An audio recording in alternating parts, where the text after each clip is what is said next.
Thế thì tốt rồi. Nhìn chung là điểm cũng khá là tốt đúng không ạ?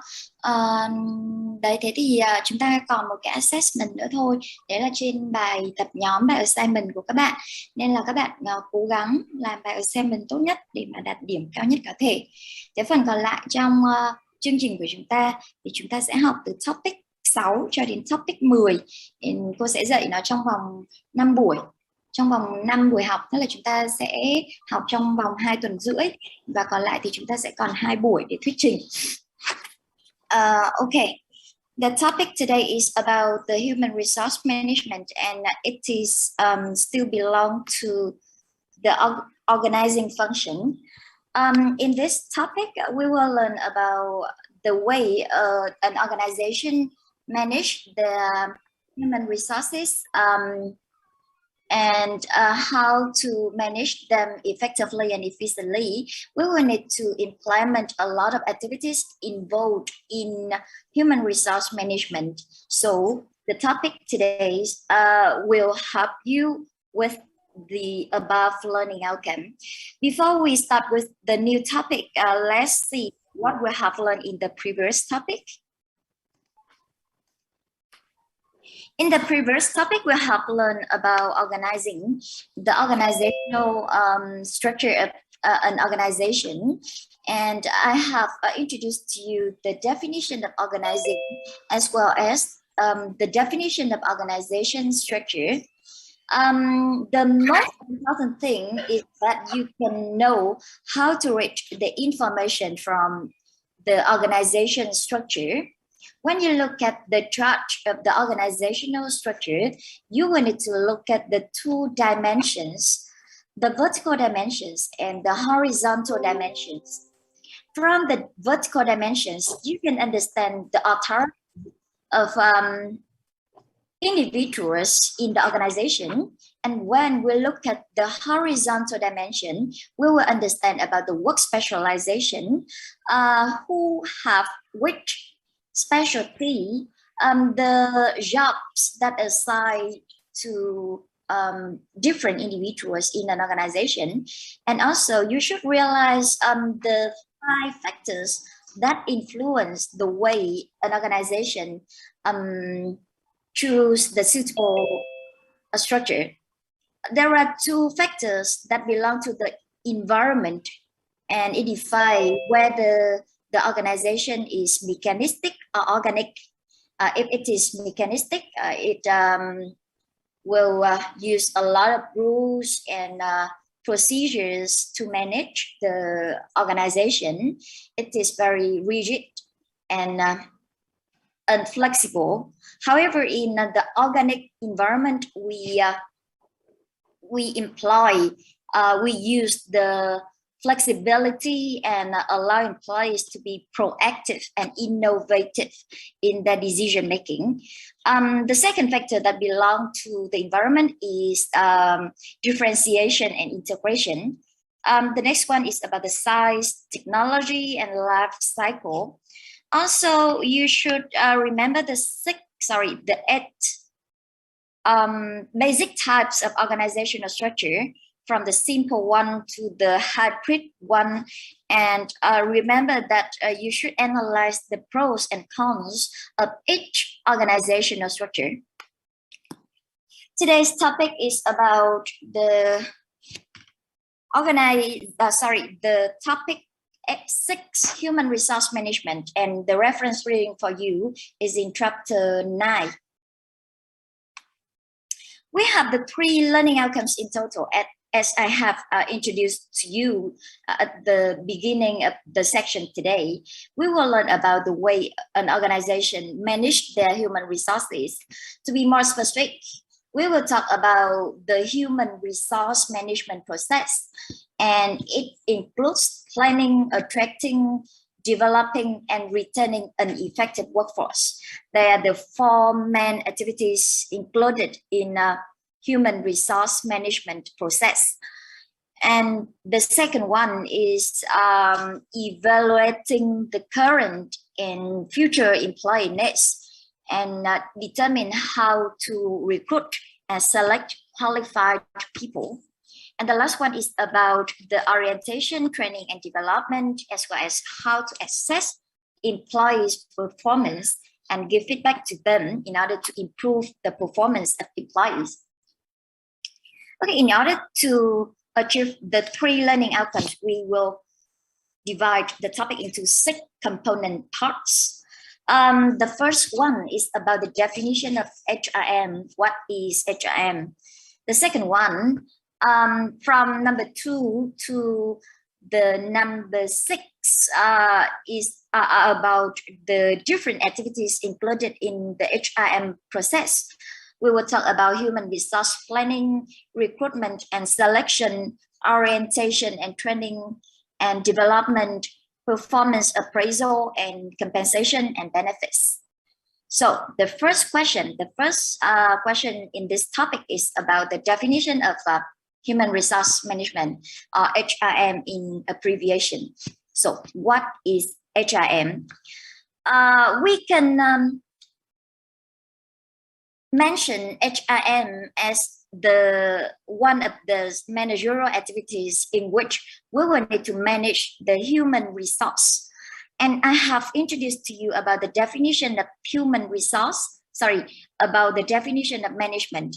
So based on the definition of management, can you give me the definition of human resource management? In the definition of management, we talk about management in general, right? But in human resource management, we talk about management in human resource aspects. We manage human resource. So what is human resource management? It should be consistent with the definition of human resource of management, right? It should be consistent with the definition of management. So in management, we do the 4 main activities: planning, organizing, leading, and controlling. So in human resource management, we will do the 4 activities, but the focus, the concentration is human resource. So what is human resource management? Human resource management means that you will manage the human resource, and in order to manage them effectively and efficiently, we will need to plan for, attract, develop, and retain an effective workforce. So at first stage, we will need to plan for the human resource. We will need to have them first, then we attract them, we develop them to the upper level and to the higher level, and we retain them, we keep them, stay with the organization as long as possible. When we talk about human resource management, make sure that you will remember the 4 main activities included in human resource management: HR planning, HR attracting, HR developing, and HR retaining. So what is HR planning? In HR planning, we will plan for the human resource and we design job. We determine the characteristic that involved in a job. Attracting employees, we recruit and select the right employees. Developing employees, we train them and develop them, as well as give them the performance appraisal, give them the suitable feedback in order to improve the performance of employees. And the last one, retaining employees, give them compensation such as wage, salaries, incentives, benefits, and promotion in order to give them higher motivation to work and to stay with the organization as long as possible. Khi mà nói về cái khái niệm của quản trị nguồn nhân lực thì các em nhớ cho cô là chúng ta sẽ đi bắt nguồn từ cái khái niệm về hoạt động quản trị nói chung. Thì khi mà nói về quản trị thì chúng ta đã nói rất là nhiều là quản trị là gì ạ? Quản trị là chúng ta sẽ thực hiện 4 cái chức năng, đấy là hoạch định, tổ chức, lãnh đạo và kiểm soát làm sao cho có thể hiệu quả và hiệu suất nhất có thể, đúng không ạ? Thế thì khi mà nói về cái khái niệm về quản trị nguồn nhân lực thì nó hoàn toàn nó consistent, nó hoàn toàn nó gọi là nó phù hợp, đúng không ạ, với cái khái niệm mà chúng ta đã nói ở trong cái khái niệm về quản trị nói chung. Về cơ bản cái cách hiểu đơn giản nhất đấy là quản trị nguồn nhân lực, tức là chúng ta đi quản trị, nhưng cái đối tượng mà chúng ta tập trung để quản trị đấy là nguồn nhân lực. Còn khi nói về quản trị nói chung thì chúng ta có thể nói là quản trị nguồn nhân lực này, quản trị nguồn lực này, trong đấy có quản trị tài chính, có quản trị marketing, có quản trị nhiều những cái khía cạnh khác của doanh nghiệp. Vậy khi tập trung vào nguồn nhân lực thì chúng ta sẽ quản trị cái gì? Đầu tiên thì các bạn thấy rằng là để quản trị thì chúng ta phải plan, đúng không ạ? Plan ở đây là gì ạ? Plan cho cái kế hoạch, cho mục tiêu. Vậy thì ở trong quản trị nguồn nhân lực chúng ta cũng sẽ có HR planning. Ở trong HR planning thì chúng ta làm gì ạ? Strategic HR planning, job design. Chúng ta đi chuẩn bị, đúng không ạ? Chúng ta đi lập kế hoạch cho cái việc thực hiện công việc đấy, đòi hỏi phải có bao nhiêu nhân lực và cái công việc mà chúng ta muốn hoạch định thì nó phải có những cái tính chất như thế nào. Tiếp theo đấy là gì ạ? Organizing, đúng không ạ? Tổ chức ở đây thì khi chúng ta nói về tổ chức nói chung ở trong quản trị thì chúng ta nói tổ chức là gì ạ? Là chúng ta đi xác định về nguồn lực này, xác định ai làm gì, làm lúc nào và làm như thế nào. Thế thì khi mà nói về organizing ở trong nguồn nhân lực thì chúng ta sẽ có hoạt động đấy là attracting, thu hút cũng như là phát triển. Ở trong thu hút và phát triển thì chúng ta sẽ có ở trong thu hút attracting employees thì có recruit and select. Recruit là gì ạ? Là tuyển mộ, và select là tuyển chọn. Thì trong cái quá trình là tuyển mộ và tuyển chọn như vậy thì chúng ta có thể sắp xếp được nhân lực, đúng không ạ? Chúng ta có thể sắp xếp được nhân lực, bố trí nhân lực vào những cái vị trí khác nhau cho những cái công việc của tổ chức. Tiếp đến đó là develop employees. Develop employees thì nó vừa thuộc về organizing, nó vừa thuộc về leading. Nó vừa là gì ạ? Vừa là tổ chức, đúng không ạ? Tổ chức cho các nhân viên để có thể có được cái vị trí cao hơn ở trong những cái vị trí sẵn có ở trong một tổ chức, hoặc là gì ạ? Tạo động lực cho họ. Thì cái việc tạo động lực thì nó thuộc về leading, nhưng mà cái việc mà bố trí xem là họ sẽ làm những cái công việc nào nó có tốt hơn những cái công việc hiện tại của họ hay không thì nó lại thuộc về organizing. Như vậy các bạn thấy là developing và employees thì nó thuộc một phần của organizing và một phần của leading. Cuối cùng đấy là retaining employees. Retaining employees thì chúng ta sẽ thấy rằng là gì ạ? Là những cái chính sách để mà giữ chân người lao động đi ạ, những cái chính sách mà tạo động lực cho họ thông qua những cái chính sách về đãi ngộ compensation. Và đương nhiên controlling thì nó sẽ có trong tất cả những cái quy trình, tất cả những cái hoạt động mà HRM hướng tới. Okay, so in order to understand the definition of HRM, we can understand that HRM is managing the human resource, and in order to manage the human resource, we will need to implement the foreman activities: planning, attracting, developing, and retaining.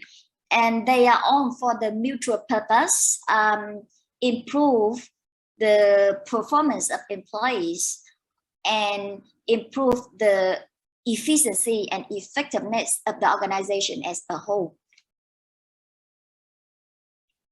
When we talk about HRM, we also need to talk about the HRM process, the strategic HRM process. It is consistent with the strategic management process that we have learned in topic 3. So at first we wanted to look at the mission and the vision. Based on the mission and the vision, the organization can establish the grand strategy and then formulate the strategic plans. Right? They are the three first step in the strategic management process. From the fourth step, you will see that we will need to focus in the HRM activities. So we will implement the 4 main activities that I have mentioned in the previous slide. We plan for human resource needed. It is planning. We recruit and select the right people. It is attracting. We orient, train, and develop them. It is developing. We perform appraisals of people. This is for retaining employees. And all of the above activities are for the same purpose. Get the optimal work performance to get realized company's mission and vision. You will see that HRM is one of the activities in order to realize the mission and the vision of the organization. In order to perform the strategic management effectively, we will need to perform a lot of activities in different aspects of the managerial work.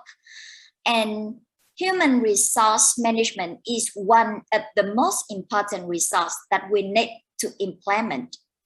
So from this stage, we will focus on different aspects of managerial activities. It can be human resource, it can be financial resource, it can be tangible resource. And these stage are one of the most important activities, one of the most important aspects that strategic management needs to focus on. Let's talk about the first activities in the 4 main activities that involved in the human resource management, human resource planning. What is human resource planning? Human resource planning consists of developing a systematic and comprehensive strategy for understanding current employee needs and predicting future employee needs. When we talk about planning in general, planning is setting goals and deciding how to achieve them, and it is for coping with uncertainty. In human resource, there are some uncertainties that we need to realize. For example, the shortage of labor, or labor leading some qualified human resource, some qualified employees will quit the organization and work for the organization's competitors. To stay away from this uncertainty, we will need to understand where we are now. It means that our current situation and where we aim to, it is our future needs, right? So in order to understand our current situation, we will need to understand the current employee needs. And in order to understand where we aim to or our future needs, we will need to predict for the future employee needs. Nói về cái đầu tiên này các em, cái đầu tiên đấy là hoạch định về nguồn nhân lực, đúng không ạ? Khi mà hoạch định về nguồn nhân lực thì chúng ta thấy rằng là hoạch định có nghĩa là chúng ta đi thiết lập mục tiêu cũng như là đề ra những cái bước để mà đạt được cái mục tiêu đấy. Thế thì trong hoạch định nguồn nhân lực cũng hoàn toàn tương tự như vậy thôi. Chúng ta sẽ làm cái gì ạ? Chúng ta đi xác định mục tiêu cho nguồn nhân lực cũng như là chúng ta đi hoạch định những cái bước để mà đạt được cái mục tiêu đấy. Và về cơ bản, việc hoạch định cho nguồn nhân lực là để giúp cho chúng ta có thể đối phó được với những cái rủi ro, đúng không ạ? Những cái rủi ro trong nguồn nhân lực nó có thể đến từ việc là chúng ta bị thiếu nguồn lao động, hoặc là chúng ta bị chảy máu chất xám, hoặc là những cái nhân lực mà gọi là có chất lượng ở tổ chức của chúng ta thì họ quit, họ rời bỏ tổ chức và họ chuyển sang làm việc cho đối thủ cạnh tranh. Thế thì để tránh những cái điều này thì chúng ta phải hiểu được cái tình huống hiện tại, cái tình trạng hiện tại của nguồn nhân lực, cũng như là biết được là cái mục tiêu cho nguồn nhân lực là như thế nào, đúng không ạ? Những cái mà chúng ta hướng đến về nguồn nhân lực là như thế nào. Vậy về cơ bản nó sẽ bao gồm có 2 hoạt động. Cái thứ nhất đấy là understanding current employee needs. Chúng ta hiểu về cái nhu cầu nhân lực hiện tại của doanh nghiệp. Và cái thứ hai đấy là dự đoán cho cái nhu cầu về nhân lực trong tương lai. Đúng chưa? Để tóm lại khi mà nói về Human Resource Planning, nhớ cho cô có 2 hoạt động cần phải thực hiện. Hiểu về nguồn nhân lực hiện tại, hiểu về nhu cầu nhân lực hiện tại và dự đoán cho nhu cầu về nhân lực trong tương lai. In order to understand the current employee needs, we will need to do a lot of activities, and the first important activities is job analysis. The purpose of job analysis is to determine the basic elements of a job in order to understand what we need to do in a specific job, what a person needs to have in order to perform a task well, to perform the task effectively. To be more specific, we will need to analyze these factors. The first one, the nature of work performed, the responsibility of the person who holds the job, the equipment used to perform a job, working conditions, and position of job within the organization. The question here is how to obtain the information to extract these elements of job. How can we find out the information for these elements of job? How can we find out the nature of work performance? How can we find out the responsibility of the person in a job? How can we find out the equipment used, etc.? Can you tell me what are the sources of information for job analysis? Mai, please. I think we can base on the characteristics or the experience of the previous job.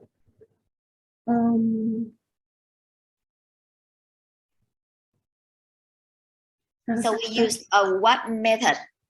By observation or by interview, or what sources, what methods that you will use to obtain the information of the nature of work?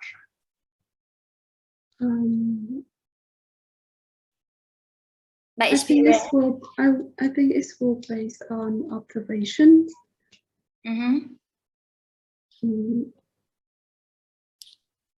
What else?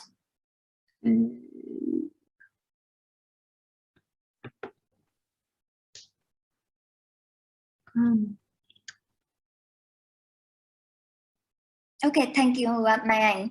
Nhan, what do you think? I think we can interview or question the employee currently working in company to get information. Yes, very good. Because they are doing tasks in the job, so they understand best about the task and the job. So we can ask them some questions. We can have the interview with them in order to obtain the information. How about you, Chami? What do you think? I think addition to the internal information of the company, we will collect the information through online database, such as the website of the company. So you will have a research in the website of company to obtain the information. Okay. How about the others? Any other sources of information? Minh Phương?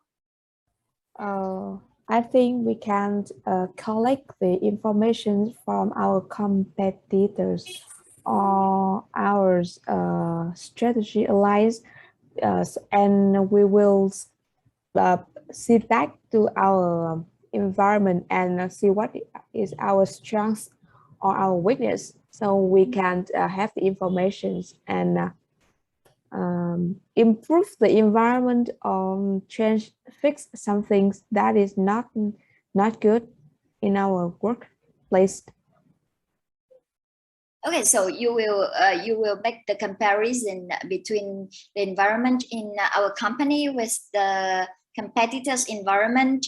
Then we will determine what needs to be improved in the job in our company, right? Yeah. Okay, there are a lot of sources of information that you tell me. In general, we have some basic sources of information such as the first one, we can use observation, right? We can observe we can observe by our eyes or filming individuals when they are working.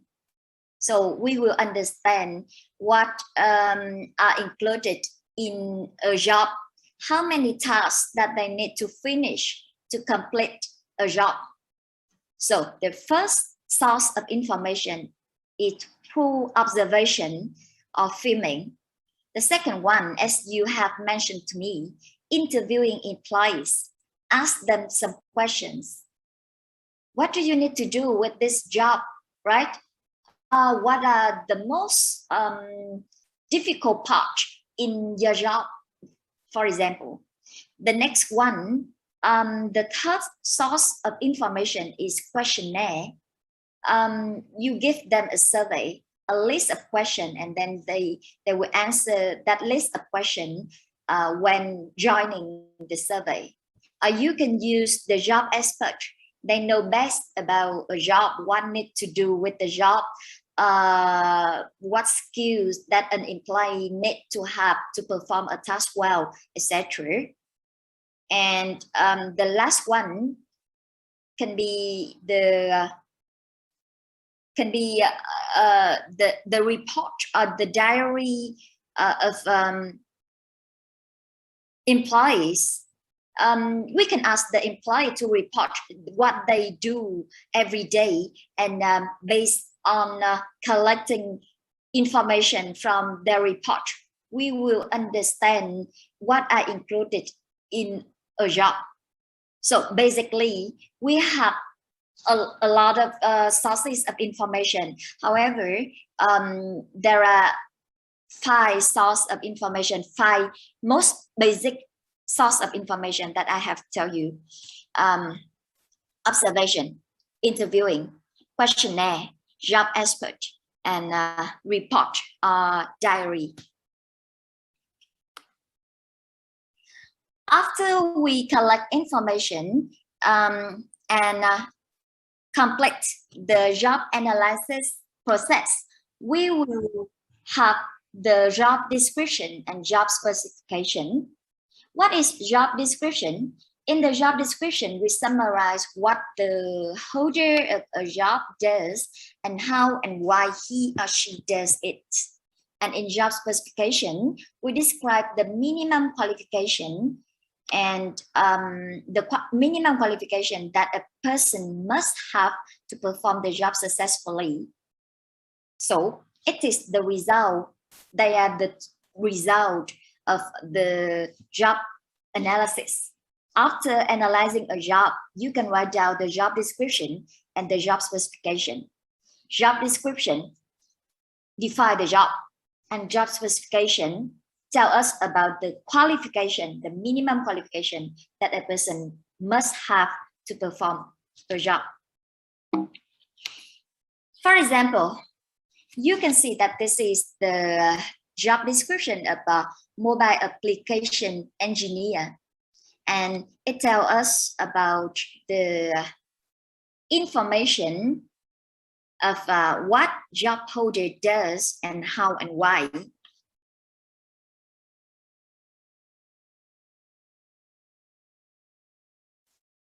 Right? This is the general information.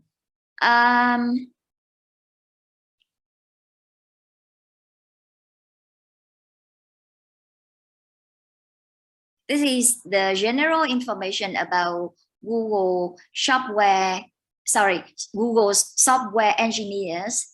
They develop the next generation technologies that change how millions of users connect, explore, and interact with information and one another, blah, blah, right? This is the general information, and it describes what the job holder does and how and why he or she does that job.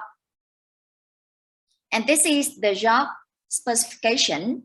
It tells us about the minimum qualifications and also the preferred qualification of the job.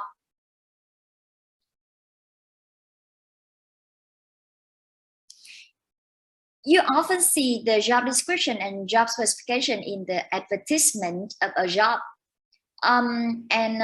By reading the job description and job specification, we can understand what an organization expects from the candidate as well as the employees in a job. And from the candidate aspect and the employee aspect, they will know whether or not they are qualified to the job position. Chúng ta thấy là đối với cái gọi là mô tả công việc cũng như là bản tiêu chuẩn thực hiện công việc, đúng không ạ? Thì nó có ý nghĩa đối với cả hai bên, đối với cả doanh nghiệp cũng như là đối với cả những cái ứng viên hoặc là nhân viên ở trong công ty. Họ sẽ có thể thấy được rằng là từ cái khía cạnh của công nghiệp, từ cái khía cạnh, từ cái góc nhìn của doanh nghiệp, thì doanh nghiệp cho nhân viên cũng như là cho những ứng viên, họ thấy được là cái gì ạ? Cái kỳ vọng của họ đối với một cái công việc, là một nhân viên, là một ứng viên.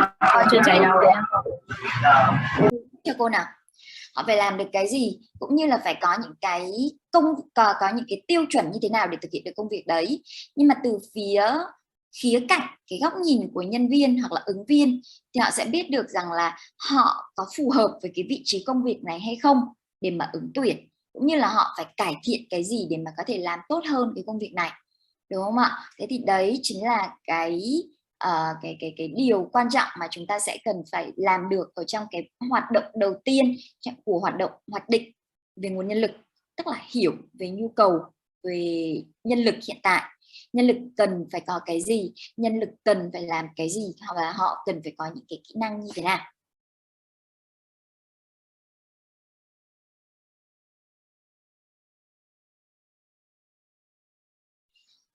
One more benefit from job description and specification is that when we have the suitable job description and job specification, you can avoid hiring people who are overqualified, right?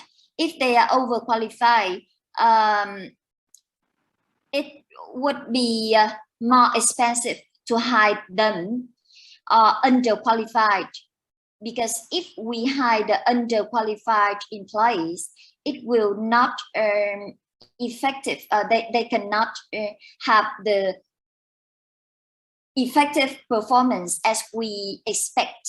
So when we have the suitable job description or job specification, it will help us to prevent from overqualified candidate or underqualified candidate.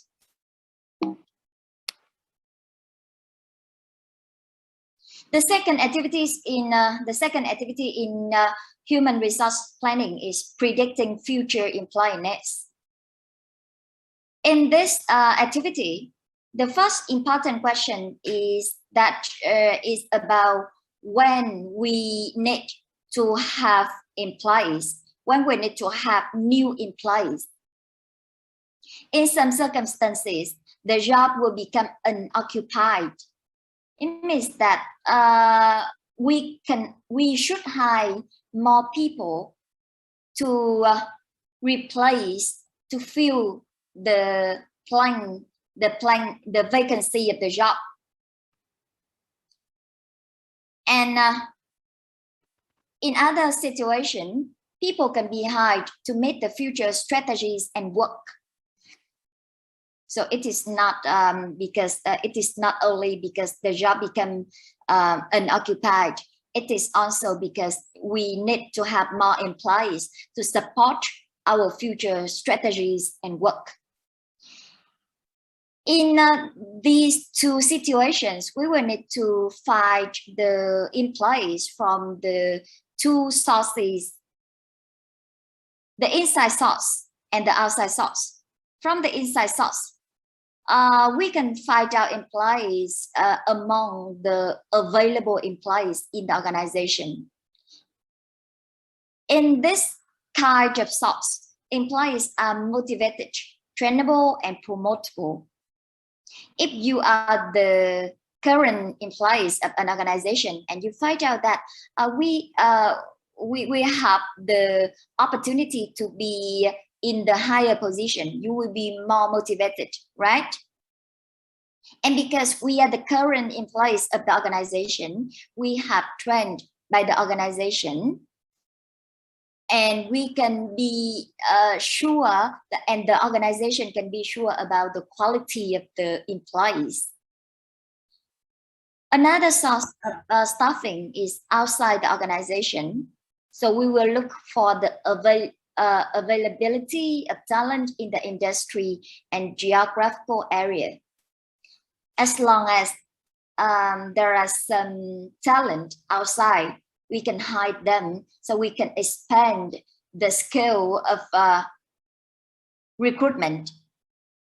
However, we will need to train them again. We will need to train them from the first stage.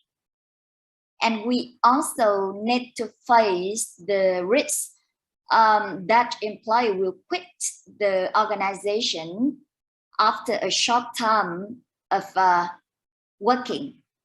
So inside source and outside source are the two important sources of staffing. However, each source of staffing has their own pros and cons. So it depends on the situation of the organization. They will define whether they want to find employees from the inside source or the outside source. Some companies will create the human resource inventory in order to track employees by name, education, trend, languages, and other important information. And when they want to hire employees in the position, they will look at the human resource inventory to find out the most suitable and qualified employee. Chúng ta thấy là gì ạ? Khi mà dự đoán cho cái nguồn nhân lực ở trong tương lai, đúng không ạ, thì chúng ta sẽ cần phải tìm cái gì ạ? Đầu tiên đấy là sẽ cần phải tìm hiểu xem trong cái trường hợp nào mà chúng ta cần phải có thêm nhân lực. Thì cái việc có thêm nhân lực nó có thể xuất phát từ hai cái trường hợp.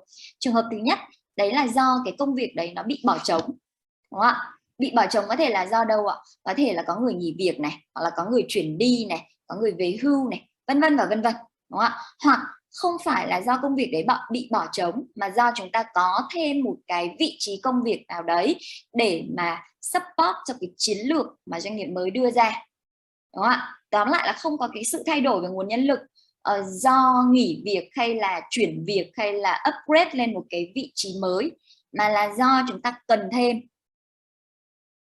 Dù là cần thêm hay là dù là cần để thay thế, thì chúng ta cũng thấy rằng là có hai cái nguồn nhân lực mà chúng ta có thể tìm kiếm. Đấy là nguồn bên trong và nguồn bên ngoài. Đối với nguồn bên trong thì chúng ta thấy là nhân viên thì sẽ có cái động lực hơn, bởi vì họ biết rằng là họ có cái cơ hội để mà họ được leo lên một cái vị trí cao hơn, để mà thể hiện cái năng lực của họ ở một cách tốt hơn. Đồng thời là nhân viên thì cũng không mất thời gian để mà phải đi huấn luyện lại từ đầu, đi đào tạo lại từ đầu. Còn đối với nguồn nhân lực mà chúng ta tìm kiếm ở bên ngoài doanh nghiệp thì chúng ta thấy rằng là chúng ta mở rộng được cái phạm vi của việc tuyển mộ, tuyển dụng. Thế nhưng mà cái rủi ro mà doanh nghiệp sẽ phải đối mặt đấy là gì ạ? Họ phải đối mặt với rủi ro là những cái nhân viên này chúng ta phải đào tạo lại từ đầu, và đôi khi là nó không đạt được cái kỳ vọng của chúng ta. Hoặc có những nhân viên thì sau một cái thời gian ngắn họ tham gia vào trong tổ chức thì họ nghỉ việc. Có rất nhiều trường hợp, có những người mà được tuyển chọn vào sau rất là nhiều vòng nhưng mà họ lại nghỉ việc chỉ trong một vài tháng, thậm chí là một vài tuần, khi mà họ cảm thấy là họ không thích ứng được với cả cái môi trường mới. Thì ở đây có một cái cụm từ, đúng không ạ? Đấy là human resource inventory. Các bạn hiểu đơn giản nó giống như là một cái cuốn danh bạ của về nhân lực, của doanh nghiệp về nhân lực. Thì ở trong đấy sẽ ghi ra rõ là chúng ta có những nhân lực nào, tên ra sao, rồi học vấn của họ như thế nào, năng lực của họ ra sao, và trong những cái trường hợp khi mà doanh nghiệp họ cần có những cái nhân viên mới để mà thay thế vào những cái vị trí bị trống, hoặc là có thể phục vụ cho những cái chiến lược mới của doanh nghiệp, thì phòng nhân sự có thể nhìn vào cái Human Resource Inventory này để mà họ lựa chọn ra được nhân lực phù hợp nhất sẵn có từ trong doanh nghiệp, mà không mất cái công sức là phải đi tìm kiếm từ những cái nguồn bên ngoài. Đấy, các bạn hiểu cho cô đấy là gì ạ? Human Resource Inventory là một cái công cụ để mà chúng ta có thể thực hiện cái việc tuyển mộ từ inside of the organization một cách hiệu quả hơn.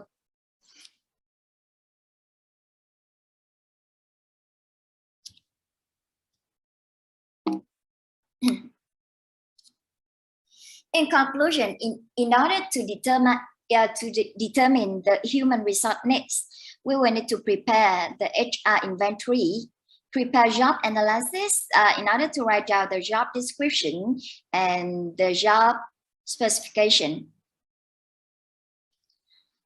After that, we assess the future demand, assess the future supply, as well as establish the strategic plan, recruiting, selecting, training, developing, appraising, and compensating, etc.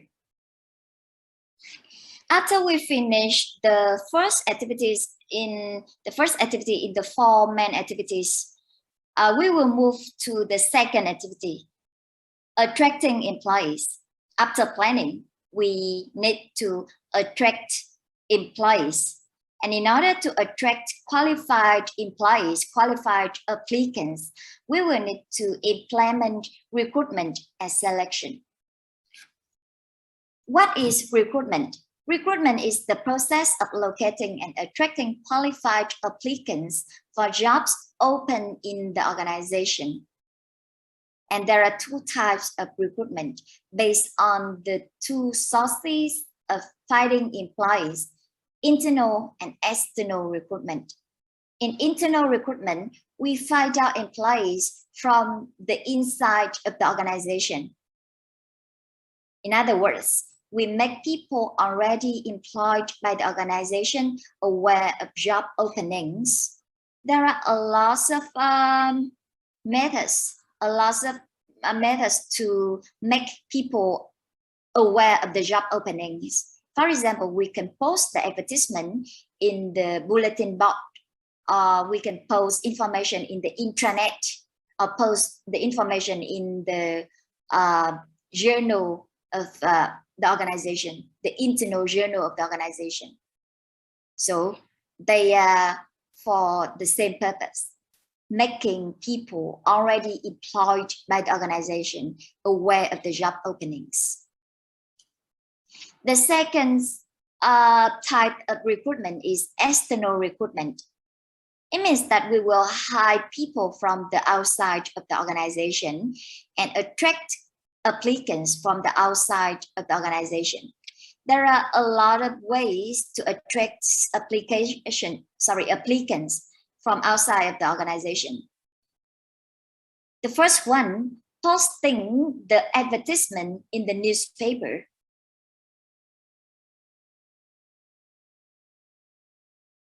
Using employment agencies, using executive recruiting firms, look at the applicants in the collect job placement office, or technical training schools, word of mouth, or the internet.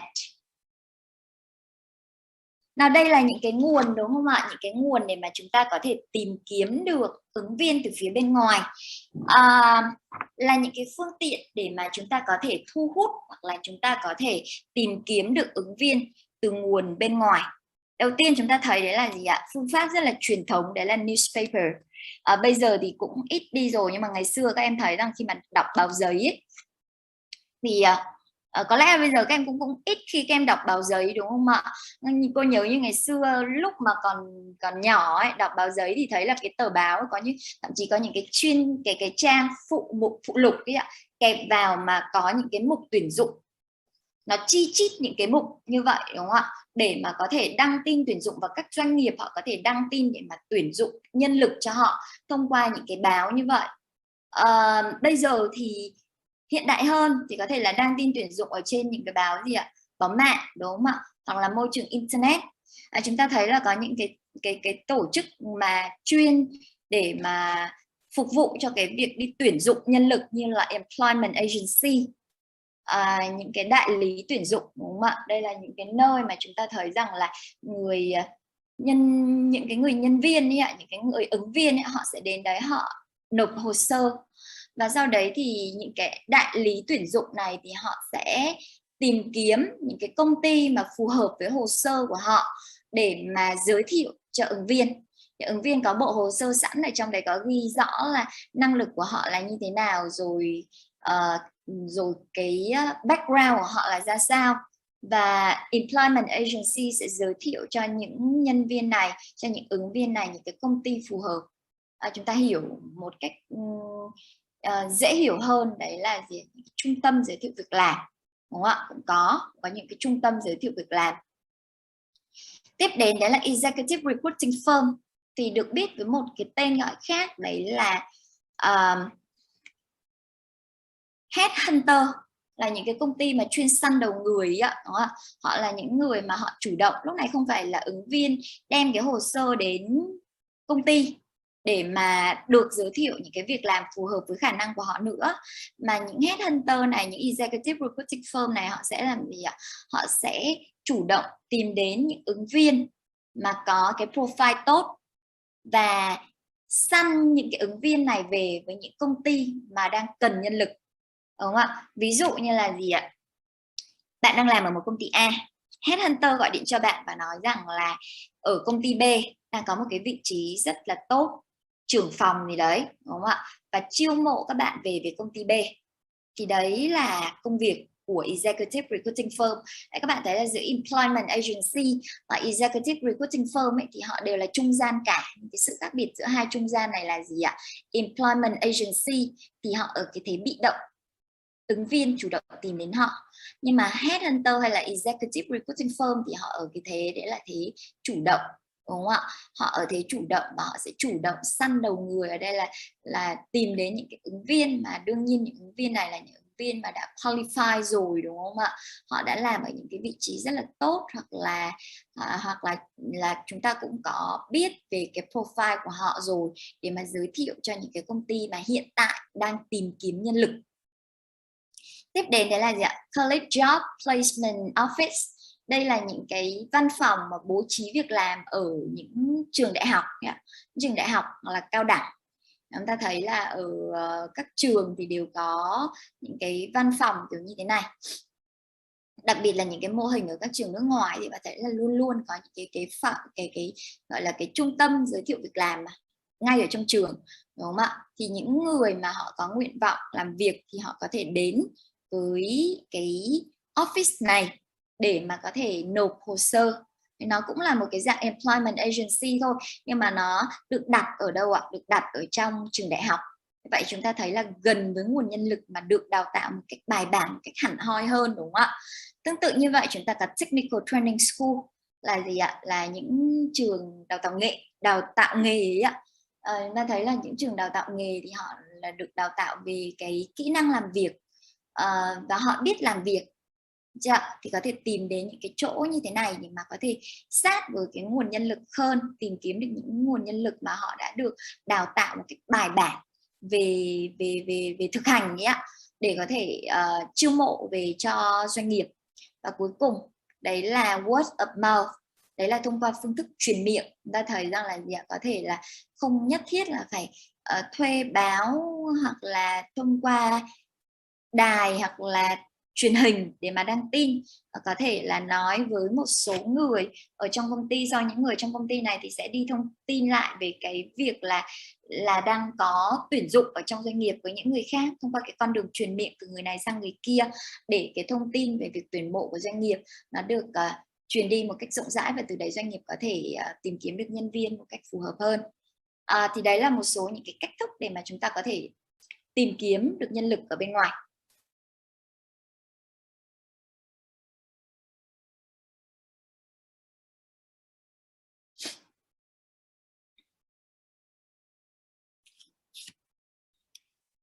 the question here is when we make the comparison between external recruiting and internal recruiting, what is more efficient and effective?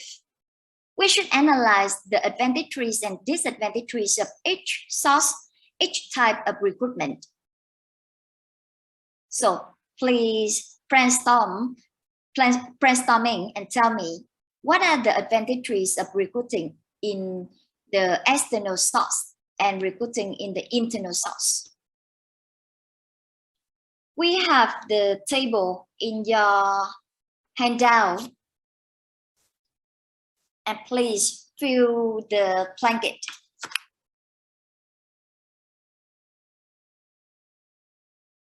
What are the advantages of internal recruiting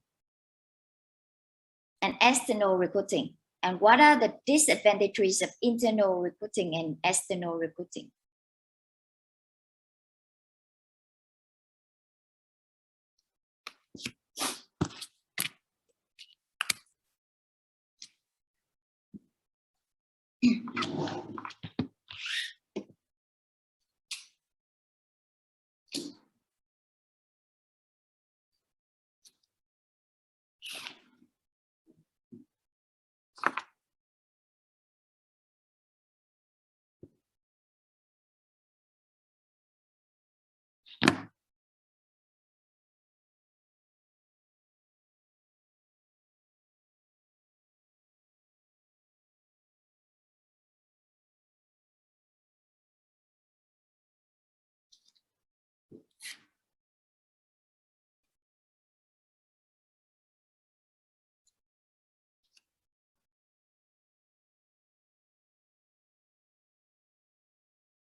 Chúng ta sẽ suy nghĩ trong vòng 5 phút nhé. Sau đấy thì cô sẽ hỏi về những cái ưu cũng như là nhược điểm của hai cái hình thức này, hai cái loại tuyển dụng này.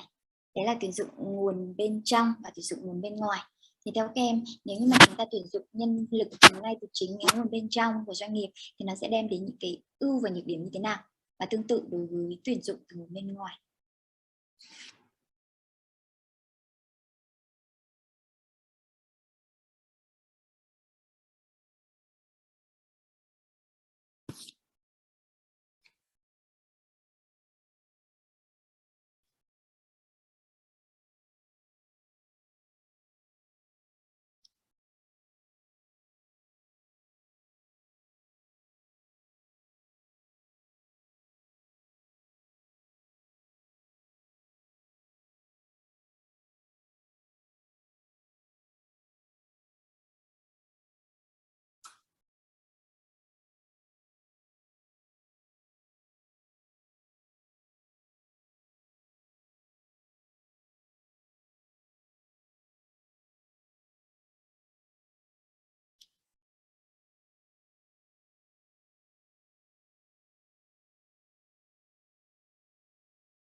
Okay, let's see what we can find out in the pros and cons of the two types of recruitment.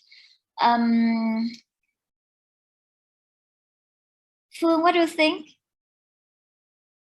Nguyễn Thị Phương?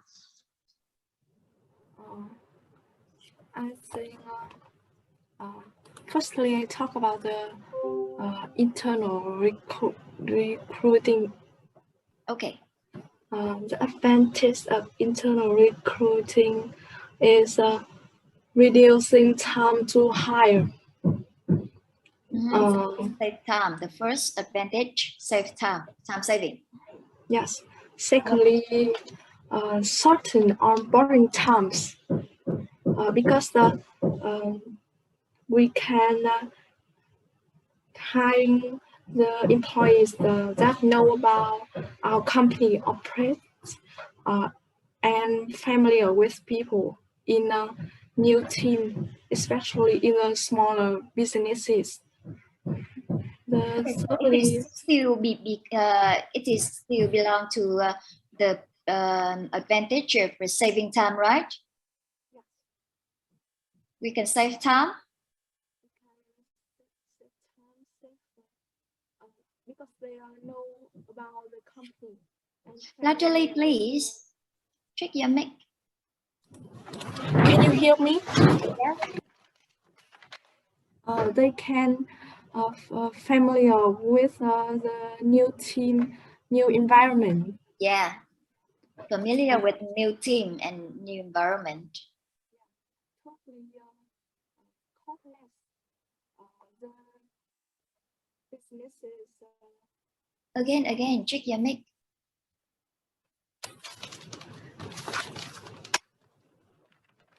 Can you hear me?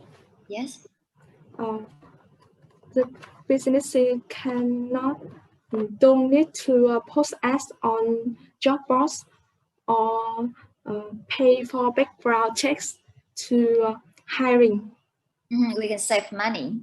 Yes, it saves so much money. About the disadvantage, create resentment among employees and management.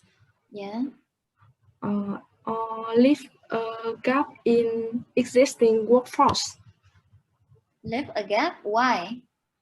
Because when promote someone to fill an open position, their own position become vacant. Very good. This means that a series moves and promotion may ensure could disrupt the businesses. Very good. What else? Thirdly, is limit the pool of applications. While the company have lot of qualified candidates for specific positions, this isn't necessarily true for every open role. Okay, so you think that if we have too many qualified employees for one specific position, it will be more difficult to for the company to choose the best one? Yes. Okay. Okay, thank you. I think it's not enough. I want to hear other opinions. Let's see.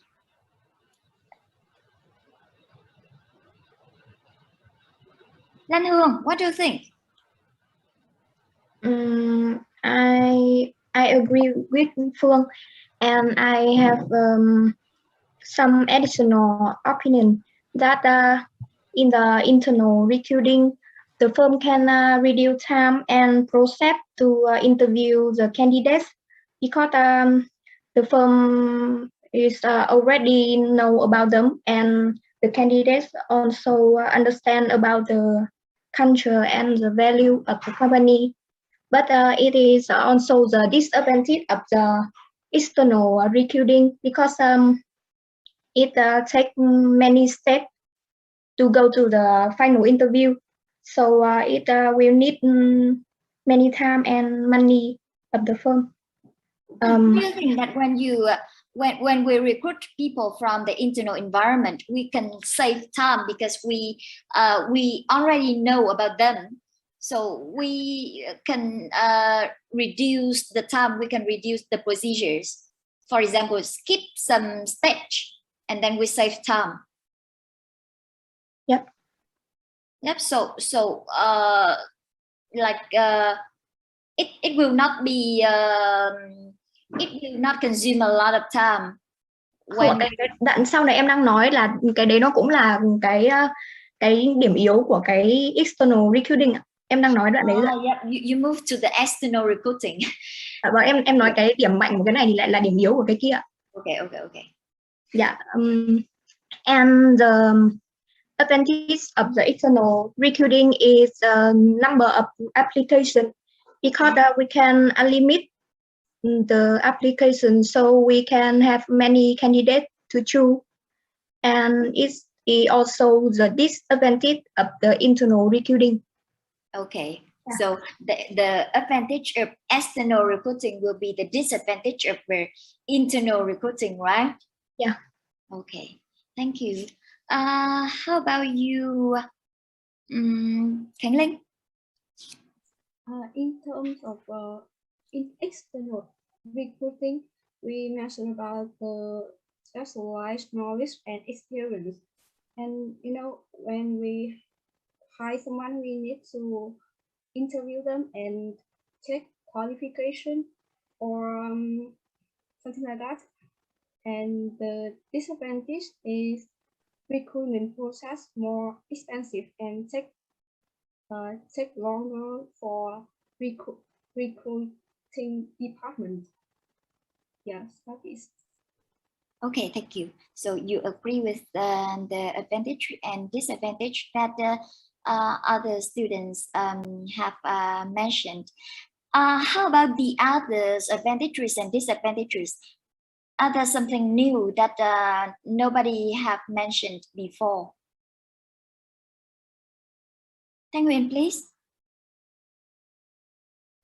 I want to talk another disadvantage of the internal recruiting is that it can create a inflexible work culture, because we only get to hire the people from the inside of the company. Yeah, very good. And another disadvantage of the external recruiting is that it can have the higher risk, because the external recruitment process can attract candidates who are not relevant or worthy of the open position. Mm-hmm. And the risk of bringing a misfit on board can be ruled out completely. That's all? Yeah. Okay, very good. Very now I can see some very valuable opinions that nobody has mentioned before. So you will see that when we recruit from the internal resources, we limit the fresh talent, right? We limit the employees, and we just use the available employees inside the organization. So we skip the talent available outside. It is the negative effect of internal recruitment. How about the others? Any other ideas? Okay, I think it is. Okay, one more. Nguyễn Nhàn, please. So I think I have an advantage of internal recruiting, because I think when we have a internal recruiting, we have employee loyal, and they are motivated to work. And when we have employee loyal and motivated, they can work effectively and efficiencies. Yeah, they will be more motivated because they believe that they can be upgraded into the higher position, if they try their best and show the employer their best performance. Very good. Okay, let's see some advantages and disadvantages in the table that I want to share you. For the internal recruiting, you will see that employees inspired to greater effort and loyalty, the thing that Nhan has mentioned. Moral is enhanced, cheaper process, and fewer risks. For the disadvantages, we restrict competition to positions because we just strict for the talent inside the company, limit fresh talent and viewpoint. Therefore, we restrict not only the number of candidates, but also the quality of the candidate. So there can be vacancy elsewhere. For the external recruiting, the advantages can be specialized knowledge and experience and fresh viewpoint. However, for the disadvantages, the recruitment process is more expensive and takes longer. And also we may face the higher risk because we don't know about the employees as much as the internal resources. They can quit the organization just after a short time of working. In some circumstances, they quit right after the orientation process. The next one, after we define the source of recruiting, we will need to go through the selection process. How to choose the best person for the job. It is the screening of job applicants to hire the best candidate. We have the 3 types of selection tools based on the information that we obtain from these two. The first one, background information. The second one, interviewing. And the last one, employment test. So let's see how can we obtain the information about the employee's qualifications from these 3 tools in selection. The first one, background information. We can use the application forms, resume, or curriculum vitae, a CV, or reference checks. When we use the application form, we will use the specific form, the fixed form that require all applicants to fill in that form, and based on the information that the candidate give to the organization can make comparison between this candidate to another one. With the CV, the candidates are free to give the information based on what they think that they think that it is, that they are valuable, that they are necessaries for the recruitment and selection process. And the reference check, in the reference check, the organization can ask the employee to give the number of the email of the people who know employees the best. For example, it can be the co-worker, the employer, the past employer, or the lecturer, the teacher of the employees of the candidate, in order to track information from these people. For interviewing, we have a lot of forms for interviewing. For example, we have the unstructured interviewing, structured interviewing, situational interviewing, and behavioral description. For the unstructured interview, we will use a set of there are no fixed set of questions and no systematic scoring procedure. So it's based on the the interviewer. They will give the different sets of questions to different employees, to different candidates.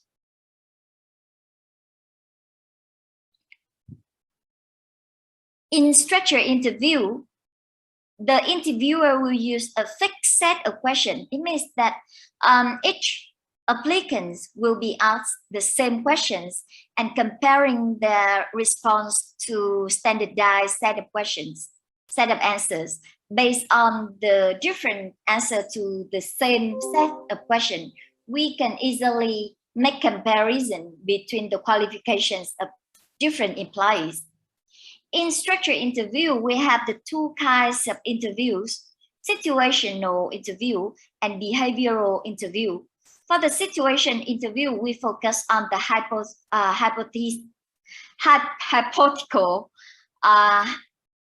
hypothetical situation. For example, I will ask, if you are in that situation, what would you do? However, in behavioral employee, we will explore what applicants have actually done in the past. For example, I will ask, what did you do for that situation in the past? So in situational interview, we give the applicants, the condition, and they need to imagine what would they do in that situation. However, in behavioral, we ask them about the actual action that they have done in the past in that situation, the situation that they have faced in the past. Chúng ta thấy này, ở trong cái phỏng vấn có cấu trúc thì các bạn nhớ cho cô là có hai loại phỏng vấn có cấu trúc. Đấy là phỏng vấn tình huống và phỏng vấn hành vi. Đối với phỏng vấn tình huống thì chúng ta đưa ra một cái mệnh đề if ạ. Tức là giả định là bạn ở trong tình huống đấy thì bạn sẽ làm như thế nào. Nhưng phỏng vấn hành vi thì chúng ta sẽ hỏi ứng viên về một cái cách xử lý tình huống mà họ đã thực hiện ở trong quá khứ. Như vậy thì giữa cái situational với behavioral thì chúng ta thấy rằng là cái cách phỏng vấn nào nó sẽ đem lại cái tính chính xác hơn, cái tính chân thực hơn, chắc chắn sẽ là phỏng vấn hành vi, đúng không ạ? Bởi vì phỏng vấn hành vi là nói về một cái tình huống mà ứng viên đã trải qua rồi. Còn đối với situational, phỏng vấn tình huống là phỏng vấn mà đưa ra một cái tình huống giả định và yêu cầu ứng viên là nói về cái cách xử lý trong tình huống đấy. Nhưng mà giả định thì chỉ là giả định thôi. Ứng viên có thể nói rất hay nhưng mà khi mà làm ấy thì họ làm không được. The last tool is employment test, and we have a lot of tests to check the employee's ability, personality, performance, and others. For example, it can be the employment test such as ability to measure physical abilities, strength, performance test to measure performance on actual job tasks, and personality to measure personality traits like adjustment, energy, sociability, etc. Sometimes we will include all tests in one to check their IQ, EQ, to check their ability, performance, and personality, etc. Okay, after we recruit and select the right employee, we will go through the orientation, training, and development. This is for the training and developing process. The first thing we need to do is orientation. What is orientation? Orientation is for the purpose of helping the new candidate, the new employee, fit smoothly into the job and the organization. For example, when you are at the first year at the university, you will have the orientation week. It is to help you fit with the new environment, understand about the policies of the new university, etc. Similar thing comes to the orientation in employment. Employees should emerge with information about the three matters of the organization: the job routine, the organization's mission and operations, and the organization's work rules and benefit. cái này được gọi là gì ạ? Định hướng, đúng không ạ? Orientation là định hướng. Vậy thì trong cái quy trình về định hướng một nhân viên, gọi là nhân viên mới được tuyển dụng, đúng không ạ? Thì chúng ta phải làm thế nào để mà khiến cho nhân viên đấy họ có thể phù hợp với cái môi trường, phù hợp với cái công việc mới mà họ đảm nhiệm, càng sớm càng tốt. Nó cũng giống như là cái tuần công dân sinh viên, tuần sinh hoạt công dân sinh viên của các em ở đại học ấy ạ. Thì nó là một cái giai đoạn để mà giúp cho những người mới họ có thể thích nghi với môi trường, với văn hóa, cũng như là những cái công việc mà họ sẽ phải thực hiện một cách nhanh chóng và dễ dàng hơn.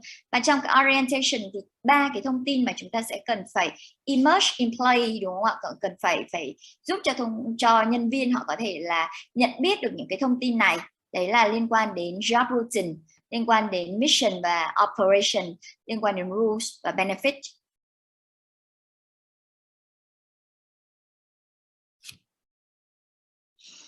For the job routine, the employee should know about the job requirement, the job evaluation, their co-workers and managers. So, to understand what they are required to do the job, how to evaluate the job, so they will know what they are expected to do, how they are expected to do, and also about their co-workers and their managers.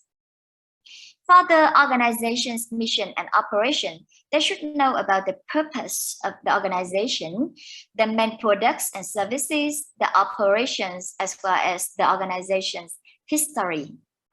For the work rules and employee benefits, they will need to understand the rule for working at the organization, as well as the benefit that they may have if they fulfill their job.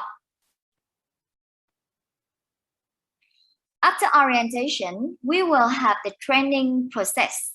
Training is upgrading technical skills of technical and operational employees to do the current job.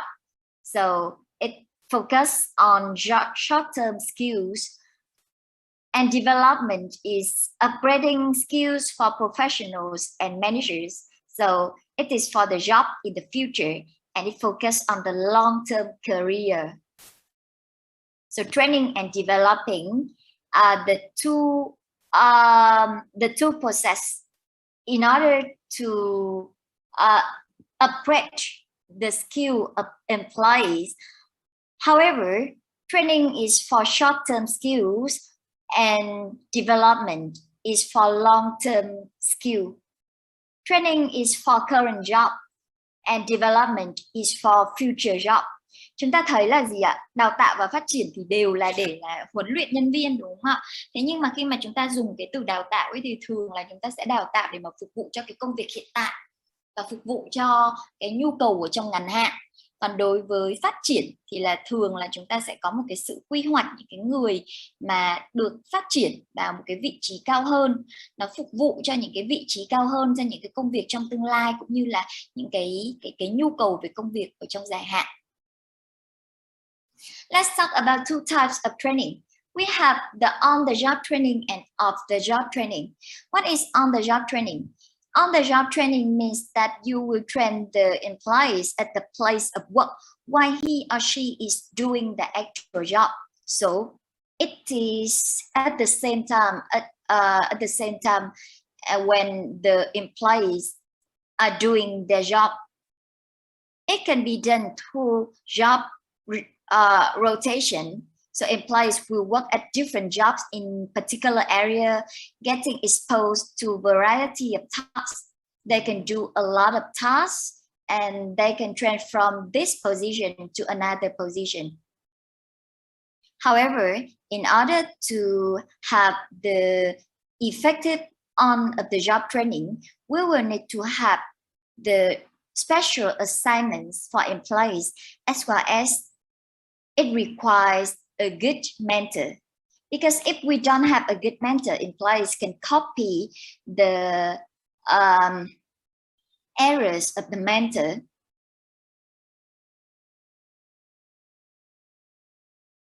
The next one is off-the-job training. In contrast to on-the-job training, off-the-job training train employee at the site away from the actual work.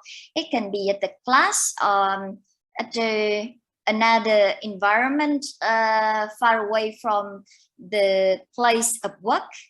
So it often utilizes lectures, case studies, role-playing, simulation, etc.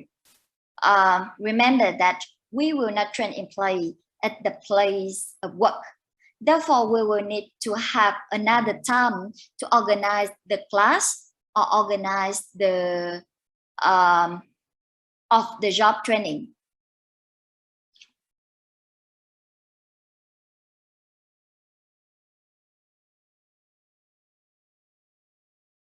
The next one is performance appraisal. After recruiting, training employees, we will need to find ways to give feedback to employees and assess the work performance of employees. In general, work performance appraisal consists of assessing an employee's performance and provide him or her with feedback.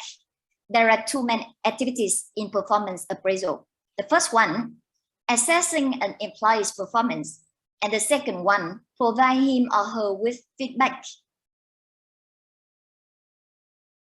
In order to assess the employee's performance, we will need to tell employee how they are doing in relation to objectives and standards, or judge employee. And the second one, provide him or her with feedback. It means that we will need to help the employees with training and personal development, give them the feedback in order to improve the current job and the future job or causal employee. Chúng ta thấy này, trong đánh giá kết quả của nhân viên ấy, thì sẽ có hai bước. Bước thứ nhất đấy là đánh giá kết quả thực hiện. Và nó không chỉ dừng lại ở đánh giá kết quả thực hiện mà cần phải đưa cho nhân viên những cái lời phản hồi nữa. Thì về cơ bản nó sẽ bao gồm có hai hoạt động. Hoạt động thứ nhất là đánh giá kết quả, so sánh kết quả với cái mục tiêu mà chúng ta đã đặt ra cho nhân viên. Và cái thứ hai đấy là gì ạ? Đấy là đưa cho nhân viên những cái lời phản hồi, những cái lời tư vấn, đúng không ạ? Vậy thì nó sẽ gồm có hai phần nhé. Có hai phần, các bạn nhớ cô này. Cái thứ nhất là đánh giá, và cái thứ hai đấy là tư vấn. Tư vấn ở đây tức là đưa ra những cái lời phản hồi. Let's talk about the performance assessment first. There are two types of assessment, objective and subjective. The objective assessment or objective appraisal is based on facts and often numerical. Measure result and are harder to challenge legally. It is called objective appraisal because we base on the facts. We often base on the fact and the number, the result that can be measured. So it is hard to challenge legally. The employee cannot refuse the performance appraisal that manager gives to them because it's based on facts and number. However, in subjective appraisal, the manager often based on their own perceptions of employees' traits. For example, attitudes, initiative, leadership, and behaviors. And because it's based on their own assumption, it's based on their own perception, so it can be subjective. For example, when looking at the same employees, this manager can evaluate them with a score. However, the other manager can evaluate their performance with B score. It's based on their perception, and the perception of each individual is objective. So that is the reason why we call the appraisal the subjective. We call the perception appraisal is subjective appraisal. Chúng ta thấy có hai cái loại đánh giá này. Đánh giá đầu tiên đấy là đánh giá chủ quan, và đánh giá thứ hai đấy là đánh giá khách quan. Đánh giá khách quan thì các bạn biết là nó sẽ không phụ thuộc vào ý chí chủ quan của bất cứ ai, cho nên là nó sẽ phụ thuộc vào cái gì ạ? Sự kiện này, thực tế này, và thường đó là những cái con số mà có thể định lượng được, đúng không ạ? Ví dụ như là cô sẽ đánh giá hai bạn ở trong lớp mình là ai học giỏi hơn ai dựa trên cái việc xem điểm về bài kiểm tra giữa kỳ của hai bạn. Hoặc là gì ạ? Cô cũng có thể đánh giá dựa trên ý chí chủ quan của cô, gọi là subjective appraisal, dựa trên thái độ và hành vi của hai bạn. Tuy nhiên là cùng là hai bạn đấy, đúng không ạ? Nhưng mà có thể là giáo viên này đánh giá là hành vi của bạn ấy rất tốt, thái độ rất tốt, nhưng mà cô lại đánh giá là thái độ không tốt, hành vi không tốt. Bởi vì mỗi người sẽ có một cái nhận thức khác nhau về những cái yếu tố mang tính chất là thái độ, hành động. Nên objective appraisal thì nó sẽ là gì ạ? Quantitative appraisal, đánh giá định lượng. Còn subjective appraisal nó sẽ là qualitative appraisal, bởi vì nó sẽ là đánh giá định tính. Và đánh giá định lượng thì bao giờ thì nó cũng sẽ như thế nào ạ? Nó khách quan hơn và nó khó để mà có thể khó để nhân viên họ chối cãi hơn là so với đánh giá định lượng, so với đánh giá định tính.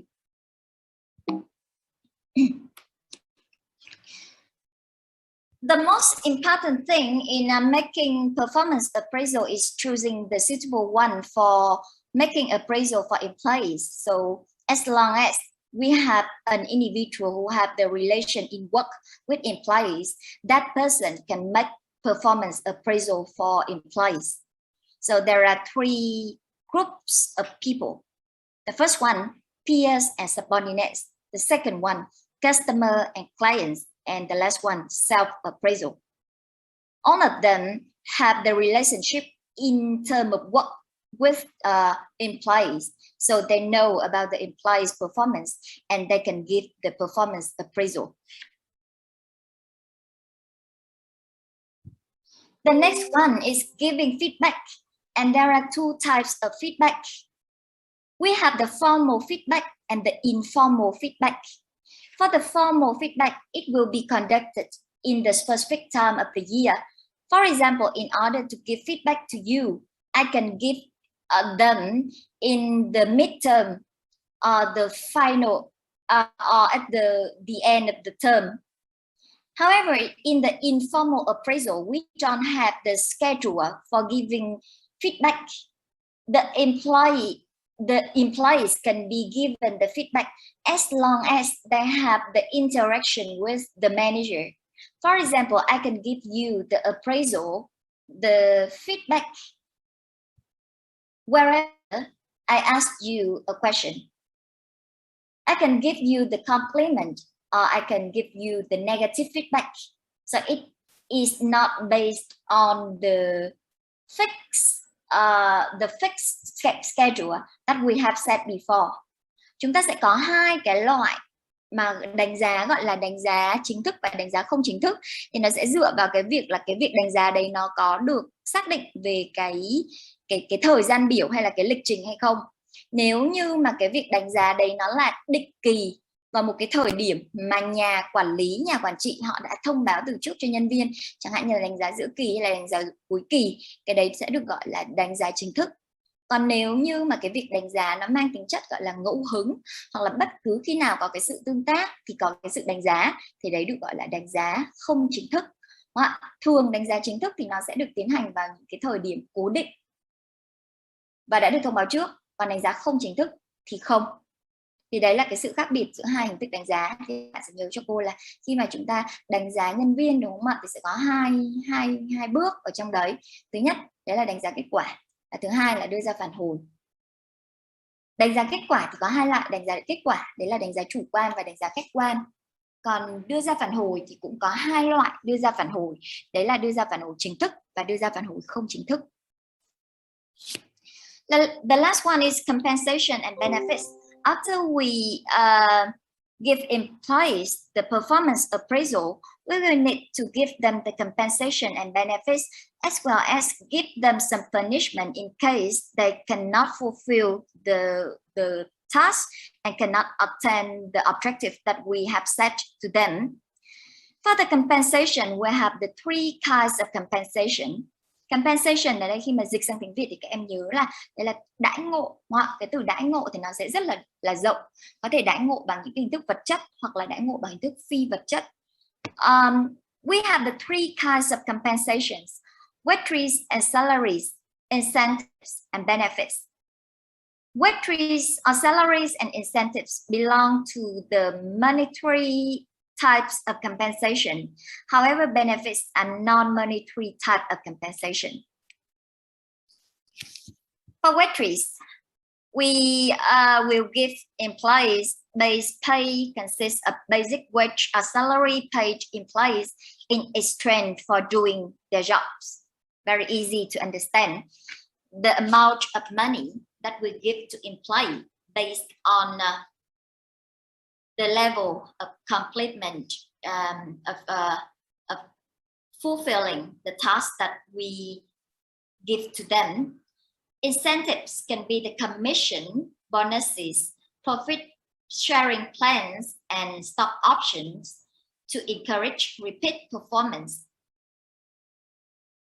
Although incentives also belong to the monetary form of compensation, they are the compensation that we give to employee other than wages. So wages are often fixed. However, incentives are not. For the benefits, we give the employees additional non-monetary forms of compensation. For example, we can give them the opportunity to study abroad, work-life balance, etc. So they're all about the non-monetary forms of benefits of compensation. Besides, we can give them the punishment, the opportunity to be upgraded to the higher level. The first one, promotion, it means that we will move upward. We will have the opportunity to be in the higher position. Transfer, moving sideways to the position in another department or the position in the same department, but have the similar power with the power that we have had in the previous position, transfer. For the discipline and demotion, it is the threat of moving downward. Discipline, kỷ luật đúng không ạ? Demotion, giáng chức. Khi mà nói đến discipline hay là demotion thì các bạn thấy rằng là chúng ta đang bị phạt, đúng không ạ? Nhân viên đang bị phạt bởi vì là họ không hoàn thành trách nhiệm hoặc là bị một cái lỗi nào đấy. Tiếp đến đấy là gì ạ? Cái hình thức kinh khủng nhất của punishment đấy chính là dismissal, moving out of the organization. However, there are 3 levels of dismissal. Layoff, imply that dismissal is temporary. Layoff có nghĩa là gì ạ? Sa thải tạm thời, đúng không ạ? Downsizing, permanent dismissal. Cái này là gì ạ? Tinh giảm biên chế, giảm biên chế đúng không ạ? Cũng là mất việc luôn, nó cũng là một cái hình thức sa thải, thế nhưng mà nó không nặng nề bằng cái hình thức sa thải. Thường sa thải, khi mà nói sa thải thì là nói việc là nhân viên mắc một cái lỗi nào đấy, nhưng mà nói về downsizing thì có thể là do những cái lý do khách quan của doanh nghiệp, chẳng hạn như là doanh nghiệp bị thua lỗ và họ sẽ cần phải cắt giảm nhân sự thì có thể là downsizing. And the highest level of dismissal is firing. It implies that the dismissal is permanent and that there was cause for the dismissal. So the employees are punished because of their mistake, and the dismissal is permanent. Okay, they are all about the lecture today. Remember that when we talk about human resource management, there are 4 activities. The first one is planning. We will need to plan for the current employee needs and predict for the future employee needs. The second one is attracting. It involves recruiting and selecting. We have the 2 sources of recruiting, internal recruiting and external recruiting. As selection, we have a lot of tools for select employee, application, reference check,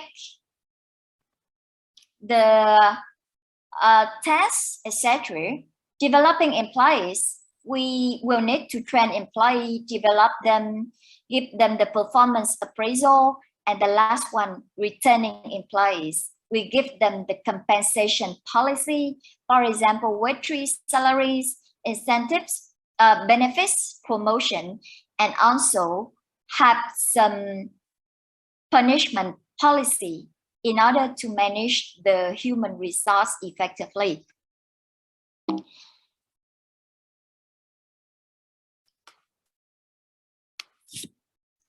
Let's check some questions in order to summarize the lecture today. I have 6 questions for you. The first one, which type of interview provides a more accurate assessment of candidate? Job-related personality tests.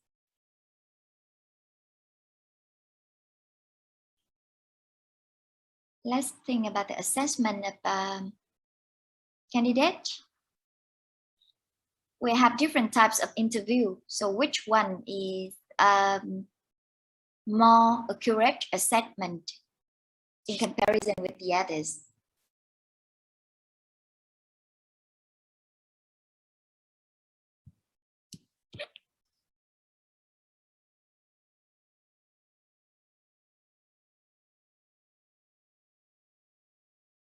Phương Thảo, please.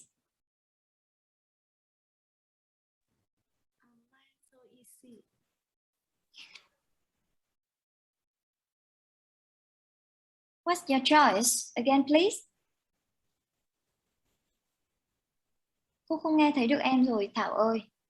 My answer is C. Yes, the correct answer is C. Chúng ta thấy là ở trong cái này sẽ là behavioral đúng không ạ? Bởi vì là khi mà nói về behavioral thì chúng ta sẽ hỏi nhân viên về những cái tình huống mà nhân viên đã thực hiện ở trong quá khứ. Nó khác với cả situational là tình huống giả định. Cho nên đáp án ở đây sẽ là đáp án C. Next question. Very easy.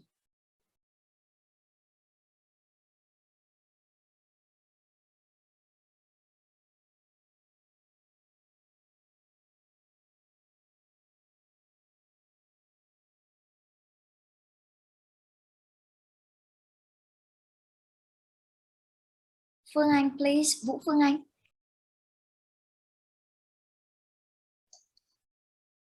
My answer is A.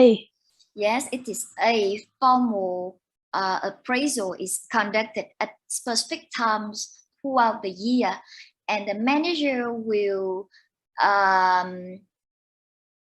fix the time and announce to employees about the time they're giving the appraisal to employees. It is formal. The next one, health insurance, disability protection, and retirement plans are all examples of wages, incentives, benefits, or salaries.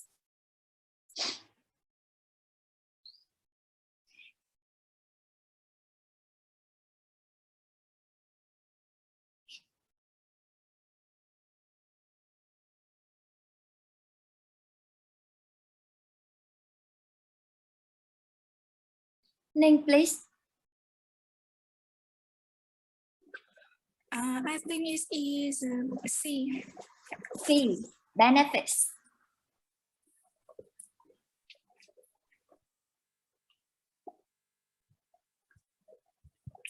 Yes. How about the others?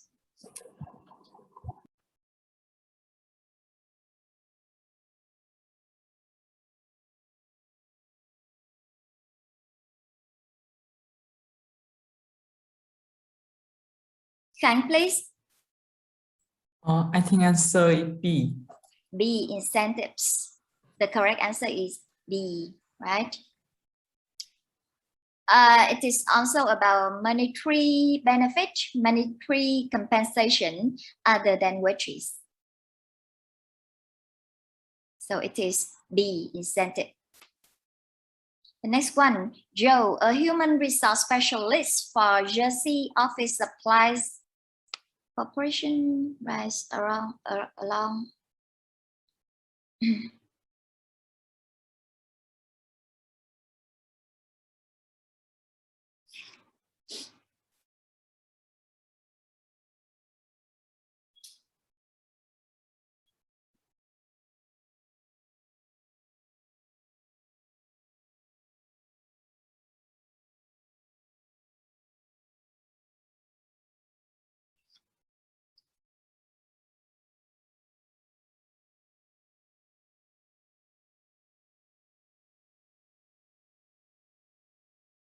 Quang Huy, please. My answer is D. C or D? Job analysis. Yes, it is job analysis. Because Joe wants to collect the information about the job, right? So it is job analysis. The correct answer is D. The next one.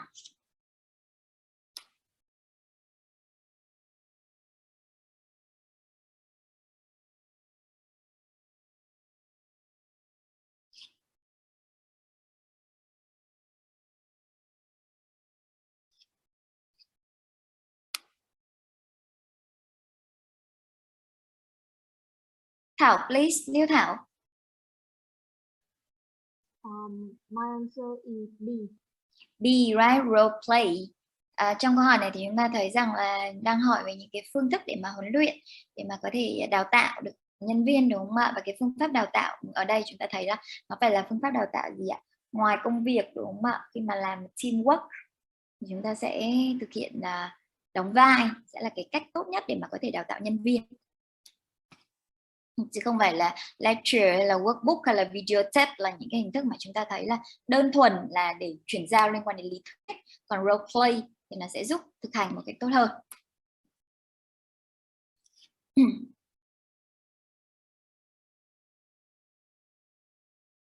Câu này thì nó hơi ngoài nội dung bài giảng một chút nha các em nhé. Nó phải sử dụng cả cái kiến thức tổng hợp, chứ không phải chỉ là cái kiến thức của buổi học hôm nay. Bạn cứ làm nhé. Thường thì những câu hỏi như thế này thì cô sẽ không đưa vào trong kiểm tra hay là thi học kỳ đâu. Nhưng mà ở trong bài này thì cô nghĩ là vẫn có thể làm được, nhưng mà các em sử dụng kiến thức tổng hợp của cả những cái buổi học trước nữa.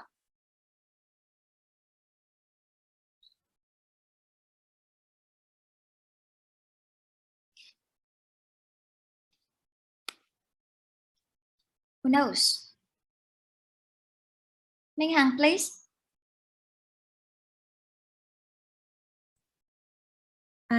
My answer is A. Yes, objective. Very good. It is management by objective, right? And in order to give performance, the manager has based on the objective. So it is objective system of performance appraisal. The correct answer is A. Okay, this is the end of the lecture today.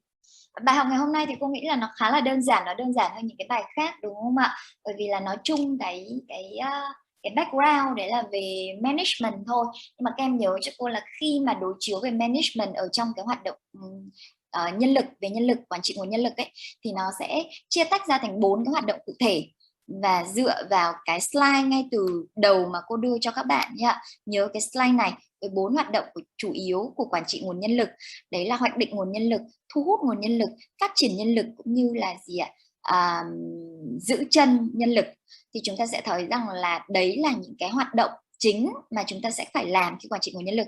Thì đối với các bạn ở trong lớp mình có những cái nhóm mà chọn chủ đề, có những nhóm chọn chủ đề này, thì các bạn nhớ cho cô là trong cái content của các bạn, trong cái nội dung mà các bạn làm ở trong bài assignment thì cũng phải tách cho cô thành 4 đề mục như này nhá.